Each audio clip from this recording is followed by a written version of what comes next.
जले घर, बिखरे सामान, वीराना पड़ा गांव। बस्ती खाली है, लोग जा चुके हैं। ऐसे ही न जाने कितने उजड़े जिंदगी और बेचारगी से लदा ये ट्रक, बच्चे और बत्तख ढो रही बैलगाड़ी, या फिर पैदल ही अनजानी मंजिल की ओर बढ़ता बेघरों का सैलाब। बच्चे, बूढ़े, औरत और मर्द, बेघरों का आंकड़ा 4 लाख पार कर गया, जो हजारों रिलीफ कैंपों में तिनके के सहारे टिके हैं। इनमें से किसी ने मौत को महसूस किया तो कोई गम से गश खाकर गिर पड़ा। ये आग सुलग रही थी या सुलगाई गई, कोई साजिश कहता है तो कोई सियासत। असम के इस इलाके में जाति हिंसा भड़कने के कोई एक हफ्ते बाद जिंदगी वापस पटरी में लौटती दिख रही है, लेकिन ये कहानी सिर्फ शहरी इलाकों की है। दूर दराज के इलाकों में अब भी हालात नहीं सुधरे हैं और एक ऐसे वक्त में जब प्रधानमंत्री डॉक्टर मनमोहन सिंह ने इस इलाके का दौरा किया, एक बड़ा सवाल खड़ा है कि असम में बार बार उठने वाली इस हिंसा को आखिर कौन रोकेगा। कोकराझाड़ का कॉमर्स कॉलेज, जहां के साफ सुथरे और शानदार इंतजाम देखकर ये कहना मुश्किल है कि ये कोई रिलीफ कैंप है और इसे हिंसा में बेघर हुए लोगों को अस्थायी तौर पर शरण देने के लिए तैयार किया गया है।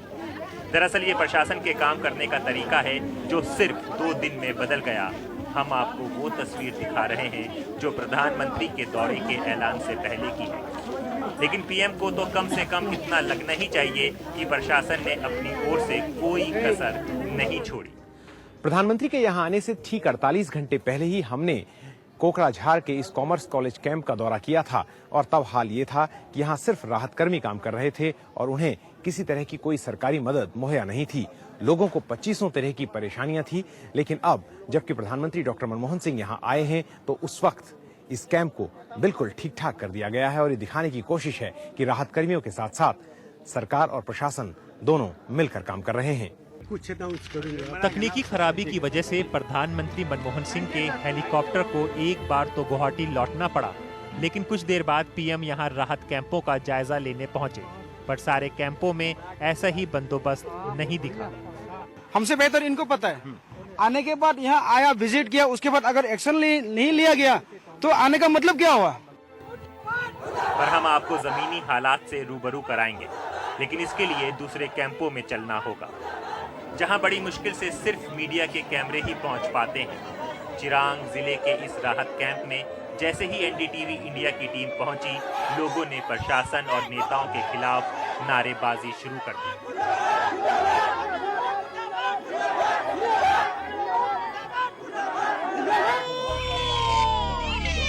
यहाँ जिंदगी हर तरफ जमीन पर बिखरी दिखती है।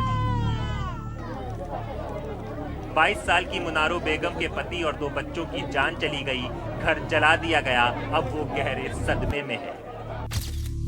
रात के अंधेरे में वो लोग अंधाधारी गोलीबारी शुरू कर दिया बोडो लोग, और उसी टाइम में इनके हाथ में एक गोली लग गया। इनके साथ में और एक आदमी था, उसका सिर पे गोली लग गया।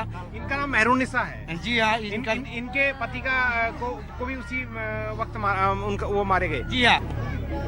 अमरू निसा और मुनारो बेगम जैसे लगभग 3000 लोग पुराने बिजली के कैंप में।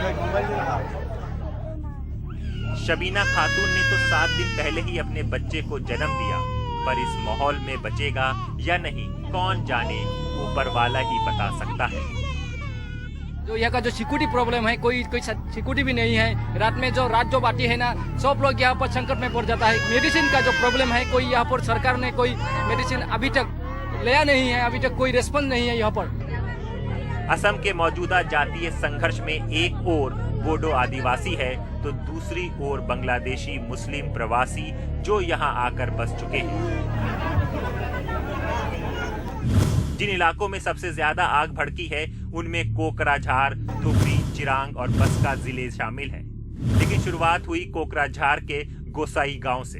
ये इलाका कभी बोडो बहुल हुआ करता था, लेकिन बीते दशकों में यहाँ बंगाली मुस्लिमों की बढ़ती तादाद ने बोडो समुदाय को आक्रामक बना दिया। भले ही अब वो मुख्य धारा से जुड़े हैं, लेकिन हथियार नहीं डाले हैं। हथियार किसके पास रहते हैं आप बोलिए?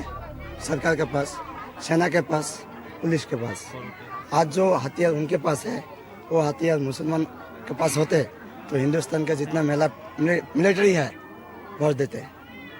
ये बात नहीं कह के बोलते बांग्लादेश से आदमी आया। हम लोग यहाँ बिना खा के गोली खा के मर रहा है, इसका कोई जवाब नहीं है। पर बेघरों में बोडो समुदाय के लोग भी शामिल हैं। एक ऐसा समुदाय जिसकी पीढ़ियां सदियों से रहती आई। उन्हें घर छोड़ते वक्त इतनी भर भी मोहलत नहीं मिली कि अपने साथ कुछ भी ले आ सके।